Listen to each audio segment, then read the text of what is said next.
Hello friends, good morning. നമ്മുടെ Kerala T V സീരിയലിലേക്ക് എല്ലാവർക്കും സ്വാഗതം. അങ്ങനെ കൃഷ്ണ സ്കൂളിൽ പോകാൻ റെഡി ആവുന്നു. ഇവരെല്ലാവരും ഇരുന്ന് ഫുഡ് കഴിക്കുന്നു. അപ്പോൾ ഈ ബബിത കോളേജിൽ പോകാതെ വീട്ടിൽ തന്നെ ഇരിക്കുക. അപ്പോൾ ബാലേട്ടൻ പറഞ്ഞു, നിനക്ക് മനസ്സ് വെച്ചാലേ കോളേജിൽ പോകാവുന്ന കാര്യമേ ഉള്ളൂ കേട്ടോ എന്ന്. അപ്പോൾ എനിക്ക് പോകണ്ടെന്നായി ബബിത. അപ്പോൾ ഇവരുടെ അത്ര ധൈര്യം പോലും നിനക്കില്ലേന്ന് അച്ഛൻ മകളോട് ചോദിക്കാം. ഇവരുടെ അത്രയും ധൈര്യത്തിനല്ല പറയാം, തോലിക്കട്ടിയെന്നാണ് പറയേണ്ടതെന്ന് പറയുമ്പോൾ അതിവിടെ ആർക്കാ കൂടുതലെന്ന് ഇവിടെ എല്ലാവർക്കും അറിയാമെന്ന് പറഞ്ഞു കൃഷ്ണ. അപ്പോൾ എനിക്കറിയത്തില്ല ആർക്കാടി എന്ന് ബബിത ചോദിക്കുമ്പോൾ അത് ബബിതേച്ചിക്ക് തന്നെയാണ്. അപ്പോൾ ആരെന്ത് പറഞ്ഞാലും ഒരു നാണോ ഇല്ല എന്നും പറഞ്ഞ് നമ്മുടെ കൃഷ്ണ പറയുന്നു. തൊലിക്കട്ടിയുടെ പേരിൽ നിങ്ങൾ തമ്മിൽ തർക്കിക്കേണ്ടെന്നും എനിക്കാണ് ഈ വീട്ടിൽ ഏറ്റവും കൂടുതൽ തൊലിക്കട്ടിയെന്ന് നമ്മുടെ ബാലേട്ടൻ മക്കളോട് പറയാം. അപ്പോൾ അലീന ഇങ്ങനെ ബാലേട്ടനെ നോക്കുക കേട്ടോ. നിങ്ങളെ എല്ലാവരെയും ഞാൻ സഹിക്കുന്നില്ലേ എന്ന് ബാലേട്ടൻ അന്നേരം ചോദിച്ചു. അപ്പോൾ കൃഷ്ണ ഇങ്ങനെ നോക്കുക കേട്ടോ. അലീനയ്ക്ക് ചിരി വന്നു. അലീനയാണ് അവിടെ നിന്ന് ചിരിക്കുന്നു. അപ്പോൾ ശരിയായിരിക്കും, എനിക്ക് വേണ്ട ആ കിരീടം, എനിക്കതിൻ്റെ ആവശ്യമില്ല എന്ന് ബബിത. അല്ല ബബിത, നീ എന്താ ശരിക്കും ഉദ്ദേശിച്ചേക്കുന്നത്? ഇനി കോളേജിലേക്കേ പോകുന്നില്ലേ നീ? എന്താ നിൻ്റെ ഉദ്ദേശം? അപ്പോൾ ഈ വർഷം ഇങ്ങനെ പോട്ടെ, ഇവരുടെ സ്കൂള് പോലെയല്ല കോളേജ്, ട്രോളി നശിപ്പിക്കും, ഞാനങ്ങോട്ട് ചെല്ലാൻ കാത്തിരിക്കുക എല്ലാവരും എന്ന് ബബിത പറയാം. അപ്പോൾ അത് കേട്ടപ്പം നിൻ്റെ ഒരു അക്കാഡമിക് ഇയർ ആണ് നഷ്ടപ്പെടാൻ പോകുന്നത്. അപ്പോൾ ഒരു വർഷമല്ലേ അച്ഛാ, അത് പോട്ടെ എന്ന് ബബിത. അടുത്ത വർഷം ഞാൻ വേറെ ഏതെങ്കിലും കോളേജിൽ ചേർന്നോളാം എന്ന് പറയുമ്പം ഇവിടെ ആർക്കും ഒരു നിർബന്ധമില്ല എന്ന് പറഞ്ഞു കൃഷ്ണ. അപ്പം ഞാൻ നിന്നോടല്ല സംസാരിക്കുന്നത്, അച്ഛനോടാണെന്ന് ബബിത കൃഷ്ണനോട് ദേഷ്യപ്പെട്ട് പറയുമ്പോഴേക്കും ബാലൻ ഇങ്ങനെ നോക്കി, പഠിപ്പിൻ്റെ വില അറിയാത്തവരാ അത് നിസ്സാരമായി കാണുന്നത് എന്ന് ബാലേട്ടൻ അന്നേരം ബബിതയോട് പറഞ്ഞു. അന്നേരം ഇതെല്ലാം കേട്ട് അലീന ഇങ്ങനെ നിൽക്കുക. കഴിച്ച ഭക്ഷണം മതിയാക്കി കൃഷ്ണമോളെ എഴുന്നേറ്റ് പോകുമ്പോൾ, മോളെ ഇന്ന് ഞാൻ വരാം നിൻ്റെ കൂടെ സ്കൂളിലേക്ക് എന്ന് പറഞ്ഞപ്പോൾ, അച്ഛൻ വരാനോ? അച്ഛനെ ആരെങ്കിലും കളിയാക്കിയോ? എനിക്കത് ഇഷ്ടമല്ല എന്ന് പറഞ്ഞു. അതൊന്നും സാരമില്ല, ഞാൻ വന്നോളാമെന്ന് ബാലൻ കൃഷ്ണയോട് പറയുന്നു. ഇതൊക്കെ പുച്ഛിച്ച് അങ്ങനെ ഇരിക്കും കേട്ടോ. അപ്പോൾ എൻ്റെ മോള് തനിച്ചു പോകണ്ടെന്ന് ബാലൻ അന്നേരം പറഞ്ഞു. നിൻ്റെ കൂട്ടുകാരെങ്ങനെ പ്രതികരിക്കുന്നു എന്ന് എനിക്ക് കാണണമെന്ന് ബാലൻ ഇങ്ങനെ പറയുന്നു. അപ്പോഴും ബബിത ഒരു ഇതുമില്ലാതെ ഇങ്ങനെ ഇരിക്കുക. നിൻ്റെ ഹെഡ് മിസ്ട്രസിനെ കണ്ട് നിൻ്റെ കാര്യങ്ങളൊക്കെ ഒന്ന് പറഞ്ഞ് ഏൽപ്പിക്കുകയും വേണമെന്ന കാര്യവും ബാലേട്ടൻ അവിടെ ഇരുന്ന് പറഞ്ഞു. അല്ലെങ്കിലേ എനിക്കൊരു സമാധാനവും കിട്ടില്ല എന്നും. അപ്പോൾ താങ്ക് യു അച്ഛാ, അച്ഛൻ കൂടെ വന്നാലേ എനിക്ക് പിന്നെ ഒന്നും നോക്കാനില്ല എന്നും പറഞ്ഞ് നമ്മുടെ കൃഷ്ണ പറഞ്ഞിട്ട് അവിടെ നിന്ന് അങ്ങ് പോയി. അദ്ദേഹം ഭക്ഷണം മതിയാക്കി കൈ കഴുകി ഇറങ്ങി. അച്ഛനും മോളും ഇറങ്ങുവാണ്. ആ സമയത്ത് നമ്മുടെ അലീന കൃഷ്ണയ്ക്ക് കുറച്ച് ക്ലാസ്സൊക്കെ എടുത്ത് കൊടുത്താണ് വിടുന്നത്. ധൈര്യമായിട്ടിരിക്കണം, ആരെന്ത് പറഞ്ഞാലും പ്രതികരിക്കാൻ പോകരുത് എന്നൊക്കെ പറഞ്ഞു. ആരെന്ത് പറഞ്ഞാലും മൈൻഡ് ചെയ്യാനേ പോകരുത്, ഒരു പുഞ്ചിരി അത് മതി കേട്ടോ, ആരോടും അത് മാത്രം മതി കേട്ടോ, ഇരുതല മൂർച്ചയുള്ള വാളിൻ്റെയും മുനമടങ്ങും എന്ന് അലീന പറയുന്നു. അപ്പോൾ കൃഷ്ണ ഇങ്ങനെ ചിരിച്ചു. ഇങ്ങനെ മതി കേട്ടോ എന്നും പറഞ്ഞുകൊണ്ട് അനിയത്തി കുട്ടിയെ പറഞ്ഞു വിടുവാണ്. അങ്ങനെ അവർ പോയി കഴിഞ്ഞപ്പോഴത്തേക്കും അലീന ടാറ്റയൊക്കെ കൊടുത്ത് അവർ യാത്രയാക്കി ഇങ്ങനെ അകത്തേക്ക് കയറിപ്പോയി. വാതിലും അടച്ചു. ഇത് കഴിഞ്ഞതിന് ശേഷം പിന്നെ കാണിക്കുന്നത് ശരണ്യയുടെ വീടാട്ടോ. അപ്പോൾ ശരണ്യയുടെ വീട്ടിൽ ശരണ്യയുടെ അനിയൻ കൊച്ചവിടെ ഇരിക്കുന്നു. അപ്പോൾ അച്ഛാ എന്നും പറഞ്ഞിങ്ങനെ വിളിച്ചു. അപ്പം അച്ഛനും ചേട്ടനും അങ്ങ് ഇറങ്ങി വന്നു. അപ്പോൾ അതെ അവരുടെ ഒരു വക്കീലായിരുന്നു അങ്ങോട്ട്. അപ്പോൾ ഞാൻ ശ്രീകുമാരൻ, ഞാൻ ഹോസ്പിറ്റലിലും വന്നിരുന്നു എന്നൊക്കെ പറഞ്ഞ് ഇങ്ങനെ അവർ പരിചയപ്പെടുമ്പോൾ, എനിക്കറിയാം, ഞാൻ കണ്ടായിരുന്നു. അപ്പം ശരണ്യ ഇല്ല അകത്തുനിന്ന് ചോദിച്ചു. ഉണ്ടെന്ന് പറഞ്ഞു. കാണാൻ വന്നതാ, ചില കാര്യങ്ങളുണ്ട് എന്നാ ചേച്ചി ഇങ്ങനെ പറഞ്ഞപ്പോൾ ഇവർ അങ്ങോട്ടും ഇങ്ങോട്ടും പരസ്പരം നോക്കുക. ശരണ്യയ്ക്ക് ഇപ്പം എങ്ങനെയുണ്ടെന്ന് ചോദിച്ചു. അവൾക്ക് ആ വിഷമം അത് ഭയങ്കര ഷോക്കായി പോയില്ലേ എന്ന് അച്ഛൻ പറയാം. അതിൽ നിന്ന് അപ്പോൾ എനിക്കതൊക്കെ മനസ്സിലായി. കാണുന്നതിന് കുഴപ്പമൊന്നുമില്ലല്ലോ അല്ലേ? ഇല്ല, കുഴപ്പമൊന്നുമില്ല. അപ്പോൾ എന്നും തിരക്കാ കാണാൻ വരുന്നവരുടെ.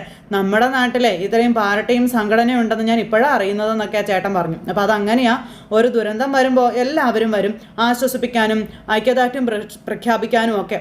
രാഷ്ട്രീയ പ്രബുദ്ധതയുള്ളൊരു നാടാണല്ലോ കേരളം എന്നൊക്കെ പറഞ്ഞ് ഇങ്ങനെ ഭയങ്കര ഡയലോഗ്. അപ്പോൾ ഞാൻ കണ്ടിട്ട് വരാമെന്ന് പറഞ്ഞാൽ ചേച്ചി അകത്തേക്ക് ശരണ്യയുടെ അടുത്തേക്ക് ചെല്ലുന്നു. അപ്പോൾ ശരണ്യ അവിടെ ഇരുന്ന് വായിക്കും കേട്ടോ. അപ്പോൾ ആരോ വന്ന് ഡോറിൽ മുട്ടി. അപ്പോൾ മോളേന്ന് പറഞ്ഞ് വിളിച്ചു. അപ്പോൾ എന്താ അച്ഛാന്ന് ചോദിച്ചു. അച്ഛൻ ഡോറ് തുറന്നു. അച്ഛൻ്റെ കൂടെ ചേച്ചി അകത്തേക്ക് കയറി വന്നു. അപ്പോൾ കുട്ടിയുടെ വിഷമങ്ങളൊക്കെ മാറിയോ എന്നാൽ ചേച്ചി വന്ന് ശരണ്യയോട് ചോദിക്കുക. ബുക്കൊക്കെ വായിക്കുന്ന കണ്ടപ്പോൾ ഈ പുള്ളിക്കാരിക്ക് അന്താളിപ്പ്. നീ എന്തിനാ ബുക്കും പുസ്തകവും എടുത്ത് വെച്ചിരിക്കുന്നത്? ഇനി പഠിക്കാൻ പോകുന്നുണ്ടോ എന്ന് ചോദിച്ചു. അവൾക്ക് പോകണം എന്നുണ്ടെന്നിങ്ങനെ അച്ഛൻ പറയുമ്പോൾ എന്തിനാണെന്ന് ചോദിച്ചു. ഇവൾക്ക് ജോലി ഞങ്ങൾ വാഗ്ദാനം ചെയ്തിട്ടുണ്ടല്ലോ എന്നാൽ ചേച്ചി പറയാം. അല്ല പഠിക്കണ്ടേ എന്ന് അച്ഛൻ ചോദിച്ചു. ചേട്ടാ നിങ്ങൾ എന്താ ഉദ്ദേശിക്കുന്നത്? ഞങ്ങൾ നിങ്ങളെ സഹായിക്കാൻ വേണ്ടി ഓരോ കാര്യങ്ങളും നടപ്പിലാക്കിക്കൊണ്ട് വരികയാണെന്നുള്ള കാര്യം ഈ ചേച്ചി പറയുന്നു. ശരണി ഇത് കേട്ടോ അന്തം വിട്ട് നിൽക്കുക. വെറുതെ അതെല്ലാം തൊലച്ച് കളയരുത് കേട്ടോ എന്നും പറഞ്ഞു. അപ്പോൾ എനിക്കൊന്നും മനസ്സിലാകുന്നില്ല, എന്താ ഇത്? ഇവളിനി പഠിക്കാനേ പോകണ്ടെന്നാണോ? അപ്പോൾ എന്തിനു പഠിക്കണം? അല്ലാതെ തന്നെ ഇവൾക്ക് ജോലി കിട്ടുമെന്ന് ആ ചേച്ചി പറയുന്നു. അപ്പോൾ എന്നാ ജോലിയാണ് കിട്ടുന്നത്? അപ്പോൾ സൂപ്പർമാരുടെ തസ്തികകളുണ്ട്, ഗവൺമെൻറ് ഗസ്റ്റ് ഹൗസുകളിൽ ഹൗസ് കീപ്പർമാരെ ആവശ്യമുണ്ടെന്നും അങ്ങനെ എന്തെങ്കിലും ഒരു ജോലി കിട്ടുമെന്നൊക്കെ പറഞ്ഞു. അപ്പോൾ ഇവൾക്ക് മെഡിസിന് ചേർന്ന് പഠിക്കാൻ ആഗ്രഹം. SSLCക്ക് എല്ലാ വിഷയത്തിനും A+ഉം Aയും ഒക്കെ ഉണ്ടായിരുന്നെന്ന് പറയുമ്പോഴേക്കും അതെല്ലാം പോയില്ലേ?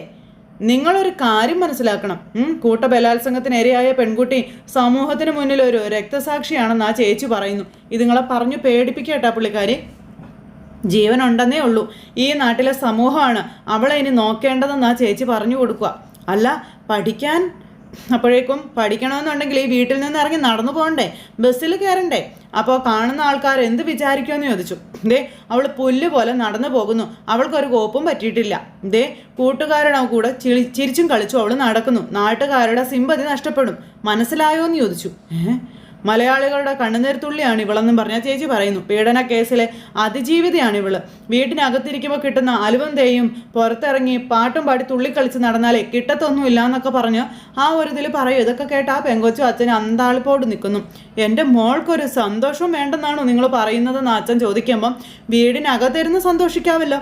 ഞാൻ ആദ്യമേ തന്നെ നിങ്ങളോട് പറഞ്ഞിരുന്നില്ലേ ഞങ്ങൾ ഇവളുടെ പുനരധിവാസത്തിന് വേണ്ടി ബക്കറ്റ് പിരിവ് നടത്താൻ വേണ്ടി തീരുമാനിച്ചിട്ടുണ്ടെന്ന്. ഇതൊക്കെ കേട്ട് ഇങ്ങനെ അന്തം വിട്ടിങ്ങനെ നിൽക്കുക ആ കൊച്ച്. മുഖ്യമന്ത്രിയുടെ വെൽഫെയർ ഫണ്ടിൽ നിന്ന് നല്ലൊരു തുക അനുവദിച്ച് കിട്ടാൻ നിവേദനം സമർപ്പിച്ചിട്ടുമുണ്ടെന്ന കാര്യം ഈ ചേച്ചി പറയണു. അതൊക്കെ കേട്ടപ്പോൾ ഭയങ്കര ഇറിറ്റേഷനാണ് കൊച്ചിന്. നിങ്ങൾക്ക് നല്ലൊരു വീട് വയ്ക്കാനുള്ള സഹായധനം സ്വരൂപിക്കാനുള്ള ഒരു പ്രവർത്തനമൊക്കെ നടക്കുന്നത്. പക്ഷെ ഇതൊക്കെ സാധിക്കണമെന്നുണ്ടെങ്കിൽ പീഡനക്കേസിൽ അതിജീവിത വീട്ടിൽ അടങ്ങി ഒതുങ്ങിയിരിക്കണമെന്ന് ആ ചേച്ചി പറയുന്നു. അത് ഇവളൊന്നും ചെയ്തില്ലല്ലോ എന്ന് ആ ചേട്ടൻ പറയുന്നു. അത് കേട്ടപ്പം പീഡനക്കേസിൽ ഒരു പ്രതിയുടെ വീട്ടിൽ നിന്ന് ഒരു ലേഡി ഇവളെ കാണാൻ വന്നില്ലേ എന്ന് ചോദിച്ചു. അത് അവിടുത്തെ വേലക്കാരിയാണെന്ന് പറഞ്ഞു.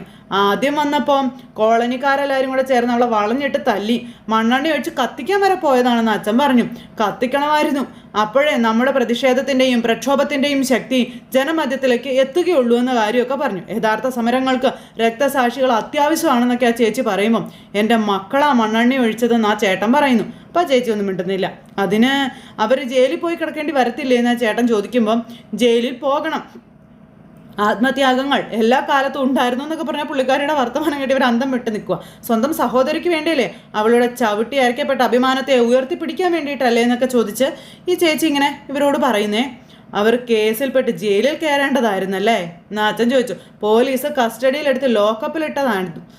പക്ഷേ ആ പെണ്ണ് പരാതി കൊടുക്കാൻ തയ്യാറായില്ല എന്നും അങ്ങനെയാ രക്ഷപ്പെട്ടതെന്നും പറഞ്ഞു. അതെല്ലാം അവരുടെ നയതന്ത്രങ്ങളാണെന്നും നിങ്ങളൊന്ന് ചിന്തിച്ചു നോക്കാൻ പറഞ്ഞു. പ്രതിയുടെ വീട്ടിലെ വേലക്കാരിക്ക് അതിജീവിതയുമായിട്ട് എന്താ കാര്യമെന്ന് ആ പുള്ളിക്കാരി ഇങ്ങനെ ചോദിക്കുകയാണ്. ഇതൊക്കെ കേട്ട് ശരണ്യ അന്തം വിട്ടിങ്ങനെ നിൽക്കുന്നു. മുൻപരിചയം വല്ലതും ഉണ്ടോ? ഇല്ലല്ലോ. ഒരു സമുദായമാണോ? അതുമല്ല. ഒരേ ജാതിയാണോ? അതുമല്ലല്ലോ. അച്ഛനൊന്നും മിണ്ടാതെ നിന്ന് കേൾക്കുക. അവരവളെ കരുതി കൂട്ടി അയച്ചതാ. അതിനു പുറകിൽ ഹിഡൻ അജണ്ട വരെ ഉണ്ടെന്നൊക്കെ പറഞ്ഞവരെ പഠിപ്പിക്കുമ്പം ഇവിടെ വന്ന പെണ്ണൊന്നും ആവശ്യപ്പെട്ടിട്ടില്ല എന്നും ഇവളെ ആശ്വസിപ്പിക്കുകയും സംസാരിപ്പിക്കുകയും ചിരിപ്പിക്കുകയും ചെയ്തതേ ഉള്ളൂ എന്ന് പറഞ്ഞു. അപ്പോൾ അതൊക്കെ കേട്ട് ശരണ്യ ഒന്നും മിണ്ടാതെ ഇങ്ങനെ നിൽക്കുന്നു. ആ ചേച്ചിക്ക് ദേഷ്യം ഭയങ്കരമായിട്ട് വരിക. എഴുന്നേപ്പിച്ച് നടത്തിയെന്നൊക്കെ പറയുമ്പം എല്ലാം ഞങ്ങൾ അറിഞ്ഞു, ഇവളെ അവൾ അമ്പലത്തിൽ കൂട്ടിക്കൊണ്ട് പോയതും അറിഞ്ഞിട്ടാ ഞാൻ വന്നിരിക്കുന്നതെന്നൊക്കെ ആ ചേച്ചി ഭയങ്കര ഡയലോഗ്. എന്താ അവരുടെ ഉദ്ദേശം? ഇവൾക്കൊന്നും സംഭവിച്ചിട്ടില്ല എന്ന് വരുത്തി തീർക്കണം. അതിനു വേണ്ടിയിട്ടല്ലേ ഇവളെ ഷോക്കിൽ നിന്ന് പുറത്ത് കടന്ന് സാധാരണ ജീവിതത്തിലോട്ട് വരുമ്പോൾ അവരടുത്ത തന്ത്രം മെനയുമെന്ന് പറഞ്ഞു. അപ്പോൾ അതെന്ത് തന്ത്രമാ എന്ന് അച്ഛൻ ചോദിച്ചു. പ്രതികളെ കേസിൽ നിന്ന് രക്ഷിക്കാനുള്ള തന്ത്രം. എനിക്കറിഞ്ഞൂടാ. അപ്പം നമുക്കത് അറിയില്ല, അത് അവർക്കേ അറിയുള്ളൂ. ആ പെണ്ണ് പൈസ, സ്വർണം, അപ്പോൾ വീട് ഇതിലേതെങ്കിലും പ്രോമിസ് ചെയ്തിട്ടുണ്ടോ എന്നൊക്കെ ചോദിച്ചു. അപ്പോൾ ഇല്ല എന്ന് പറഞ്ഞു. സൂക്ഷിക്കണം, അതെല്ലാം പുറകെ ഇങ്ങനെ വന്നുകൊണ്ടിരിക്കും. പ്രലോഭനങ്ങൾ, വാഗ്ദാനങ്ങൾ, സമ്മാനങ്ങൾ എല്ലാം കടന്നു വരാനുള്ള വാതിലേ നിങ്ങൾ തുറന്നിട്ടിരിക്കുകയല്ലേ എന്നൊക്കെ ചോദിച്ചു. അപ്പോൾ ഏത് വാതിലാണെന്ന് അച്ഛൻ ചോദിച്ചു. അപ്പോൾ ഈ മുറിക്ക് ഒരു വാതിലേ ഉള്ളെന്ന് പറയുമ്പോഴേക്കും അലീന എന്ന വാതിൽ, അതാ ഞാൻ പറഞ്ഞതെന്ന് ആ പുള്ളിക്കാരി ഇങ്ങനെ അച്ഛനോട് പറയും കേട്ടോ. ഇതൊക്കെ കേട്ട് ശരണ്യ ഞെട്ടി നിൽക്കുക. ശത്രുപാളയത്തിൽ നിന്നൊരു ചാരവനിത കടന്നു വന്നപ്പോൾ നിങ്ങളതിനെ തടഞ്ഞില്ല, പ്രോത്സാഹിപ്പിച്ചു. ഇനി വരാൻ പോകുന്നത് എന്താണെന്ന് നിങ്ങൾക്കറിയാമോ? വലിയ തെറ്റായിപ്പോയി. അവൾക്ക് ഇവളുമായി സംസാരിക്കാനുള്ള അവസരം കൊടുക്കരുതായിരുന്നു. നിങ്ങൾ അതെല്ലാം ഒപ്പിച്ചു കൊടുത്തില്ലേ എന്നൊക്കെ ചോദിച്ചുകൊണ്ട് ഇങ്ങനെ പറയുന്നു. ആ അച്ഛനും ഇങ്ങനെ നിൽക്കുമ്പം ഞങ്ങളിനി എന്തുവാ ചെയ്യേണ്ടത്? ഇപ്പോഴുള്ള ഇമേജ്, പീഡിപ്പിക്കപ്പെട്ട കൂട്ടമാനഭംഗത്തിന് ഇരയായ പെൺകുട്ടി അതിജീവിത, ആ ഇമേജ് കളയരുതെന്ന് ആ ചേച്ചി പറഞ്ഞു കൊടുക്കുക കേട്ടോ. ഇതൊക്കെ കേട്ട് ശരണ്യ ഇങ്ങനെ അയ്യോ എന്നും പറഞ്ഞ് നിൽക്കുന്നു. സമൂഹത്തിൻ്റെ മനസാക്ഷിക്ക് നേർക്കുള്ള ചോദ്യചിഹ്നമായിട്ട് ദുഃഖപുത്രിയെപ്പോലെ അവൾ ഈ വീട്ടിൽ കഴിയണമെന്നൊക്കെ പറഞ്ഞ് അതിൻ്റെ ജീവിതം ഹോമിക്കുന്ന രീതിയിൽ പറഞ്ഞു കൊടുക്കുവാണ്. ഇതൊക്കെ അച്ഛൻ ഇങ്ങനെ കേട്ടിങ്ങനെ അന്തം വിട്ടിങ്ങനെ നിൽക്കുക. നിങ്ങൾക്ക് വീട് വെച്ച് കിട്ടും, സഹായധനങ്ങൾ കിട്ടും, തൊഴിൽ കിട്ടും, ആ സാധ്യതകളൊന്നും നശിപ്പിച്ച് കളയരുതെന്നും പറഞ്ഞു. പിന്നെ ആ അലീനെ ഇനി ഇവിടെ വന്നാൽ വീട്ടിൽ കയറ്റാനും നിൽക്കരുത്. പറഞ്ഞ് മനസ്സിലായോ എന്ന് ചോദിച്ചു. അത്രയും പറഞ്ഞ് ഇതുങ്ങളെ ചെവി കടിച്ച് പറിക്കുകയാണ്. ശരണ്യ ഇവിടെ നോക്ക് എന്ന് പറഞ്ഞ് ശരണ്യയും പറഞ്ഞ് പേടിപ്പിക്കുക. ഞാൻ ഈ പറയുന്നതൊക്കെ നിന്റെ ക്ഷേമത്തിന് വേണ്ടിയാണ് പറയുന്നതെന്ന് നീ മനസ്സിലാക്കണം. മനസ്സിലായോ? നീ ഇങ്ങനെ വെറുതെ തലയാട്ടിയാൽ പോരാ. ആ അലീന ഇനി ഇവിടെ വന്നാൽ അവളോട് സംസാരിക്കാൻ പോകരുത്. അവൾ വിളിച്ചാൽ വീടിന് പുറത്തേക്ക് നീ ഇറങ്ങരുത്. എനിക്ക് ആ ചേച്ചിയെ ധൈര്യം തന്നത് എന്ന് ശരണ്യ പറയുമ്പോൾ എന്ന് പറഞ്ഞു പുള്ളിക്കാരിക്ക് ഇഷ്ടപ്പെട്ടില്ല. എന്നെ ആശ്വസിപ്പിച്ചത്, എനിക്ക് സ്നേഹം തന്നതെല്ലാം ആ ചേച്ചിയാണെന്ന് ശരണ്യ ഇങ്ങനെ പറയുക കേട്ടോ. ആ അച്ഛൻ ഇങ്ങനെ നോക്കിക്കൊണ്ട് ഇങ്ങനെ നിൽക്കും. അപ്പോൾ എനിക്ക് ഇഷ്ടമാണ് അലീന ചേച്ചി എന്ന് പറഞ്ഞപ്പം കഴുതേ ദേ ആ ഇഷ്ടം അവൾ ചൂഷണം ചെയ്യുമെന്നും നിന്നെ കൊണ്ട് മൊഴി മാറ്റി പറയിപ്പിക്കുമെന്നും ഈ പുള്ളിക്കാരി പറയുക. ഞാൻ അലീന ചേച്ചിയോട് സത്യങ്ങളെല്ലാം പറഞ്ഞല്ലോ, അപ്പോൾ എന്ത് സത്യമാണെന്ന് ചോദിച്ചു. അപ്പോൾ ആ വീട്ടിലെ ആ ചെറുക്കൻ എന്നെ ഒന്നും ചെയ്തിട്ടില്ല എന്നുള്ള കാര്യം, അതിനുശേഷം അതിനെ ബാത്റൂമിൽ അടച്ചിട്ട കഥയെല്ലാം പറയുവാണ്. അപ്പോൾ ദേ നീ ഇതെല്ലാം കോടതിയിൽ വിളിച്ചു പറയാൻ നിന്നെ അവൾ നിർബന്ധിച്ചില്ലേ എന്ന് ചോദിച്ചു. അപ്പോൾ ഇല്ല, നിർബന്ധിച്ചില്ല എന്ന് പറഞ്ഞു. നീ അവളോട് പറഞ്ഞത് വലിയ തെറ്റായിപ്പോയി, ഒരിക്കലും നീ അത് പറയരുതായിരുന്നു എന്നീ പുള്ളിക്കാരി ശരണ്യയോട് പറയുമ്പോൾ ഞാൻ സത്യമേ പറഞ്ഞുള്ളൂ എന്ന് പറഞ്ഞു ശരണ്യ. സത്യം പറയാൻ നീ ആര്, സത്യോദ്യോ എന്നാ പുള്ളിക്കാരി ശരണ്യയോട് ചോദിക്കുക. അലീനയോട് സത്യം പറഞ്ഞതിരിക്കട്ടെ, നീ കോടതിയിൽ ചെല്ലുമ്പോൾ മൊഴി മാറ്റി പറഞ്ഞേക്കരുതെന്നും പറഞ്ഞുകൊണ്ട് ഈ പുള്ളിക്കാരി ശരണ്യയോട് പറയണേ. ശരണ്യ അന്നേരം അന്തം വിട്ട് നോക്കുക. എന്തായാലും നീ അവൻ്റെ കൂടെ പേര് പറഞ്ഞു, ഇനി അത് നീ മാറ്റാൻ നിൽക്കണ്ട എന്നാ പുള്ളിക്കാരി പറയുവാണ്. അപ്പോൾ പോലീസുകാരും പാർട്ടിക്കാരും എല്ലാവരും കൂടെ നിർബന്ധിച്ചിട്ടാ ഞാൻ ആ രോഹിത്തിൻ്റെ പേരങ്ങോട്ട് പറഞ്ഞതെന്ന് ഇങ്ങനെ ശരണ്യ പറയുമ്പോഴേക്കും പുള്ളിക്കാരി വല്ലാണ്ടായിട്ട് ഇങ്ങനെ നിൽക്കുക. എനിക്കിപ്പോൾ വലിയ വിഷമം തോന്നുകയാണെന്ന് പറഞ്ഞപ്പം ഒരു വിഷമം തോന്നേണ്ട കാര്യമില്ല, അവനൊന്നും ചെയ്തില്ലെങ്കിലും അവനവിടെ വന്നില്ലായിരുന്നോ എന്ന് ചോദിച്ചു. അവൻ എന്നെ ഉപദ്രവിക്കുന്നവരുടെ കൂട്ടത്തിൽ ഇല്ലായിരുന്നോ എന്ന് ചോദിച്ചു. നീ ഒരു കാര്യം മനസ്സിലാക്കണം, മുതലാളി വർഗത്തിൻ്റെ പ്രതിനിധിയാണ് അവനും, അത് നീ മനസ്സിലാക്കാൻ പറഞ്ഞു. പണവും അധികാരവും കയ്യിലുണ്ടെങ്കിൽ പാവങ്ങളുടെ മേൽ കുതിര കയറാമെന്ന് വിചാരിക്കുന്ന ബൂർഷകളുടെ കുടുംബത്തിൽ നിന്നാണ് അവൻ്റെ വരവ്, അത് നീ തിരിച്ചറിയണമെന്നൊക്കെ പറഞ്ഞ് ഈ പുള്ളിക്കാരി ഇങ്ങനെ ഇതിൻ്റെ ചെവി കടിച്ചു പറിച്ചുകൊണ്ടേ ഇരിക്കുവാണ്. പാവങ്ങളുടെ അധ്വാനവും കണ്ണുനീരും ഊറ്റിയെടുത്തുണ്ടാക്കിയതാണ് അവൻ്റെ അച്ഛൻ്റെ ജ്വല്ലറിയും ടെക്സ്റ്റൈൽസും ഹാർഡ്വെയർസും എല്ലാം. അവർക്കെതിരെ ആഞ്ഞടിക്കാൻ നമ്മുടെ കയ്യിൽ കിട്ടിയ ഒന്നാം തരം ആയുധമാണ് അവനെന്നും പറഞ്ഞ് ഈ പുള്ളിക്കാരി പറയണു. ഇതെല്ലാം ഇതുങ്ങൾ കേൾക്കുന്നു. നീയായിട്ടത് നശിപ്പിക്കരുത്, അവനും നിന്നെ മാനഭംഗപ്പെടുത്തിയിട്ടുണ്ട്, ഇല്ലെന്നൊന്നും നീ കരുതണ്ട, അവൻ്റെ പേര് മായ്ച്ച് കളയുകയും വേണ്ട എന്നൊക്കെ പറഞ്ഞ് ഇതെല്ലാം പറഞ്ഞ് അടിച്ചേൽപ്പിക്കുക ശരണ്യയിലേക്ക്. ഞാൻ പറഞ്ഞത് നിനക്ക് മനസ്സിലായോ എന്ന് ചോദിച്ചു. ശരണ്യ അന്നേരം ഇങ്ങനെ അന്താളിപ്പ് മാറാതെ നിൽക്കുവാണ്. ആ സമയത്ത് ഈ പുള്ളിക്കാരി വന്ന് അച്ഛനോട് ശത്രുവിൻ്റെ ഏജൻറ്റിന് വീട്ടിൽ പ്രവേശനം കൊടുത്തതിൻ്റെ ഫലം കണ്ടോയെന്ന് ചോദിച്ചു. ഇതാണ് ഞാൻ പറഞ്ഞത്, സൂക്ഷിക്കണമെന്ന്. അപ്പോൾ ഇവളുടെ മനസ്സിൽ കള്ളമില്ലാത്തത് കൊണ്ട് പറഞ്ഞു പോയതാണെന്ന് അച്ഛൻ പറഞ്ഞു. അപ്പോൾ പറഞ്ഞതിരിക്കട്ടെ, ഇനി ആവർത്തിക്കാതിരുന്നാൽ മതി. ചില സത്യങ്ങൾ കുഴിച്ചു മൂടാനുള്ളതാണെന്നും അത് അങ്ങനെ തന്നെ വേണം, അവളെ ഇനി ഇങ്ങോട്ട് അടുപ്പിക്കേണ്ട കേട്ടോ എന്നും പറഞ്ഞുകൊണ്ട് ഇങ്ങനെ പുള്ളിക്കാരി പറയുമ്പം ശരിയെന്ന് പറഞ്ഞു. രണ്ട് കാര്യങ്ങൾ നിങ്ങൾ മനസ്സിൽ വെച്ചേക്കണം. ആ സത്യം വിളിച്ചു പറഞ്ഞതുകൊണ്ട് നമുക്ക് യാതൊരു ഗുണവും കിട്ടാൻ പോകുന്നില്ല എന്ന് മാത്രമല്ല, കുറച്ച് വിമർശനങ്ങൾ കേൾക്കേണ്ടി വരും എന്നുള്ളതാണ് സത്യമെന്ന കാര്യം പറയുവാണ്. പിന്നെ രണ്ടാമത്തെ കാര്യം, കേസിൻ്റെ ബലം അത് കുറഞ്ഞും പോകും, നിങ്ങൾക്ക് കിട്ടാനുള്ള ആനുകൂല്യങ്ങളെല്ലാം നഷ്ടപ്പെട്ടു പോവുകയും ചെയ്യുമെന്നും പറഞ്ഞു. അപ്പോൾ ശരിയെന്ന് പറഞ്ഞാൽ അച്ഛൻ തലയാട്ടോ. ശരണ്യ ഇങ്ങനെ നോക്കി നിൽക്കും. അപ്പോൾ അച്ഛനും ആ ചേച്ചിയും കൂടെ അങ്ങ് ഇറങ്ങിപ്പോയി. അത് കഴിഞ്ഞ് പിന്നെ കാണിക്കുന്നത് നമ്മുടെ ഗോവർദ്ധൻ ബാലനെ കാണാനായിട്ട് വീട്ടിലേക്ക് വരുന്നു. ഒന്ന് കോളിംഗ് ബെൽ അടിച്ചു. ശരണ്യ വന്ന് അലീന വന്ന് വാതിൽ തുറന്നു. അപ്പോൾ ബാലേട്ടനില്ലേന്ന് ചോദിച്ചു. ആ ഉണ്ടല്ലോ എന്ന് പറഞ്ഞു. ഗോവർദ്ധനങ്ങൾ കയറി വരാൻ പറഞ്ഞു. കേസിൻ്റെ കാര്യത്തിന് വിളിച്ചതായിരിക്കാം, കയറി വാ മുകളിലുണ്ടെന്ന് പറഞ്ഞുകൊണ്ട് ഇങ്ങനെ അലീന പറഞ്ഞു. അതിനനുസരിച്ച് ഗോവർദ്ധൻ മുകളിലേക്ക് കയറിപ്പോയി. അപ്പോൾ ബാലൻ അവിടെ ഇരുന്ന് കമ്പ്യൂട്ടറിന് മുന്നിൽ എന്തൊക്കെയോ നോക്കുക. അപ്പോൾ ബാലേട്ടാന്നും പറഞ്ഞു ഗോവർദ്ധൻ അങ്ങോട്ടേക്ക് ചെന്നു. ഗോവർദ്ധ വാ ഇരിക്കുക എന്ന് പറഞ്ഞെടുത്ത് വിളിച്ചിരുത്തി. കുറേ പേപ്പറുകളും കാര്യങ്ങളൊക്കെ പിടിച്ചു. എടാ നമ്മൾ ഷേണായിക്ക് 14 ലക്ഷം രൂപ കൊടുക്കാനുണ്ടെന്ന് ചോദിച്ചു. അപ്പോൾ എല്ലാം കൊണ്ട് ഏകദേശം അത്രയും വരും. നമ്മൾ പേയ്മെൻറ്റ് നടത്തേണ്ട സമയത്ത് ഷോപ്പിൽ അടച്ചിട്ടിരിക്കുകയല്ലായിരുന്നോ എന്ന് ചോദിച്ചു ഗോവർദ്ധൻ. ഓ അങ്ങനെ, അതൊക്കെ പോട്ടെ, ഞാൻ തന്നോട് വരാൻ പറഞ്ഞതേ കോൺഫിഡൻഷ്യലായിട്ടൊരു കാര്യം സംസാരിക്കാനാണെന്ന് പറഞ്ഞു. അപ്പോൾ എന്നതാ ബാലേട്ടാന്ന് ചോദിച്ചു. അത് എടാ നമ്മുടെ രോഹി ഉണ്ടല്ലോ, അവൻ ആ പീഡന കേസിൽ ശരിക്കും പ്രതിയല്ല എന്ന് പറഞ്ഞു. അവനെ മനഃപൂർവ്വം കുടുക്കിയതാണെന്നുള്ള കാര്യം ബാലേട്ടൻ പറയുന്നു. അവനുണ്ടെന്നാണല്ലോ ആ പെങ്കൊച്ചെന്ന് പോലീസിനോട് പറഞ്ഞത്. 4 പേരും പീഡിപ്പിച്ചതല്ലേ അത് പറഞ്ഞത്. അപ്പോൾ അത് കേട്ടപ്പോഴത്തേക്കും ബാലൻ അതെ അതൊക്കെ പച്ച കള്ളമായിരുന്നടോ എന്നും പറഞ്ഞിങ്ങനെ ഗോവർദ്ധനോട് പറയുക. അലീന ശരണ്യയുടെ വീട്ടിൽ ഇടയ്ക്കിടയ്ക്ക് പോകുമായിരുന്നില്ലേ, അപ്പോൾ കഴിഞ്ഞ തവണ പോയപ്പോൾ അവൾ അലീനയോട് സത്യം അങ്ങ് തുറന്നു പറഞ്ഞെന്ന കാര്യം ബാലേട്ടൻ ഇങ്ങനെ ഗോവർദ്ധനോട് പറയണം. രോഹിക്ക് അതിലൊരു പങ്കും ഇല്ല എന്ന്. അപ്പോൾ അത് കേട്ടപ്പോൾ ഇനിയിപ്പോൾ അവളത് തിരുത്തി പറയുമോ ബാലേട്ട എന്നിങ്ങനെ ഗോവർദ്ധൻ ചോദിക്കാം. പറയിപ്പിക്കണം, അതിനുള്ള മാർഗം എന്താണെന്ന് വെച്ചാൽ നമ്മളത് ആലോചിക്കണം. അതിനാണ് ഞാൻ തന്നെ ഇപ്പോൾ വിളിച്ചു വരുത്തിയതെന്നുള്ള കാര്യവും പറയുന്നു. അപ്പോൾ പോലീസിനോട് ആ പെണ്ണ് സത്യം പറഞ്ഞാൽ പോരെ, അപ്പോൾ പോലീസിനോട് മാത്രം പറഞ്ഞാൽ പോരാ, പത്രസമ്മേളനം വിളിച്ച സകല പത്രക്കാരോടും പറയണം, എല്ലാ TV ചാനലുകാരോടും പറയണം, സകല സാമൂഹിക മാധ്യമങ്ങളോടും പറയണം. അവരെല്ലാവരും കൂടെ ചേർന്ന് ദിവസങ്ങളോളം ആഘോഷിച്ചതായിരുന്നില്ലേ?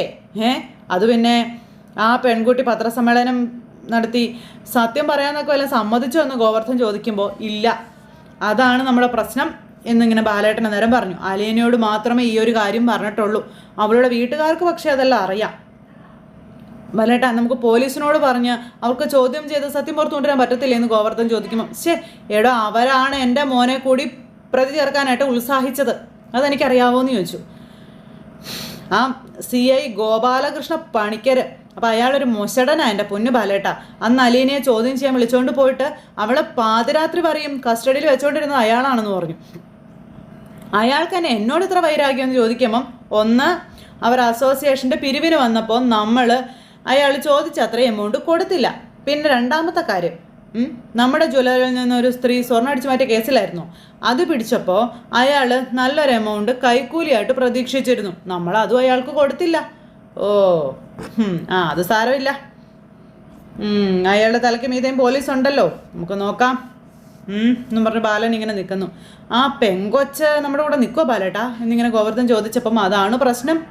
അലീനയോട് അവൾ സത്യം പറഞ്ഞു, അതൊരു പ്രത്യേക സാഹചര്യത്തിൽ പറഞ്ഞു പോയതാണ്, എല്ലാവരോടും അത് പറയണമെന്നില്ല എന്ന് പറഞ്ഞപ്പം അലീന ഇപ്പം എന്നാ പറയുന്നേ എന്ന് ചോദിച്ചപ്പോഴത്തേക്കും ബാലേട്ടൻ അലീന പറഞ്ഞ കാര്യങ്ങളും ഗോവർദ്ധനോട് ഇങ്ങനെ പറയുക കേട്ടോ. ഇപ്പോൾ ഒന്നും ചെയ്യേണ്ടെന്ന് അവൾ പറയുന്നത്. അപ്പോൾ എടോ, നമ്മൾ ആ വിഷയം കുത്തിപ്പൊക്കാൻ നോക്കിയാൽ ആ പെണ്ണത് നിഷേധിക്കാനുള്ള സാധ്യതയുണ്ടെന്നാണ് അലീന പറഞ്ഞതെന്ന കാര്യം പറഞ്ഞു. പീഡനക്കേസിന് ഇരയായ പെണ്ണ് പറയുന്നതാണല്ലോ അവസാന വാക്കിൻ്റെ ഇതിൻ്റെയൊക്കെ അന്ത്യം. പക്ഷെ നമ്മൾ ഇത്രയൊക്കെ അറിഞ്ഞിട്ടെ എന്തെങ്കിലും ചെയ്യാതിരുന്നാലും അത് ശരിയാവത്തില്ല ബാലേട്ടാ എന്നും പറഞ്ഞുകൊണ്ട് ഇങ്ങനെ നമ്മുടെ ഗോവർദ്ധന് പറഞ്ഞു. ആ പെണ്ണിൻ്റെ വീട്ടുകാരെ ചെന്ന് കണ്ട നമ്മൾ പ്രഷർ ചെലുത്തണമെന്ന കാര്യം ഗോവർദ്ധൻ പറയണം. അവൾ കള്ളം പറഞ്ഞൊരു ചെറുപ്പക്കാരൻ്റെ ജീവിതം തകർക്കരുതെന്ന് പറയണമെന്നും പറഞ്ഞു. പിന്നെ പത്രക്കാരോടും ചാനലുകാരോടും പറഞ്ഞു ഇത് വലിയൊരു സംഭവം ആക്കണം ബാലേട്ടാ എന്ന് ഗോവർദ്ധൻ ഇങ്ങനെ അവിടെ നിന്ന് ബാലേട്ടനോട് പറയുമ്പോൾ ബാലേട്ടൻ അതിനെപ്പറ്റി ആലോചിച്ചുകൊണ്ട് ഇങ്ങനെ നിൽക്കുന്നിടത്ത് ഇന്നത്തെ നമ്മുടെ കഥ അവസാനിച്ചു. അപ്പോൾ എല്ലാവരും കാത്തിരുന്ന് കാണണം കേട്ടോ. എല്ലാവർക്കും നല്ലൊരു ദിവസം ആശംസിക്കണം. ടാറ്റാ.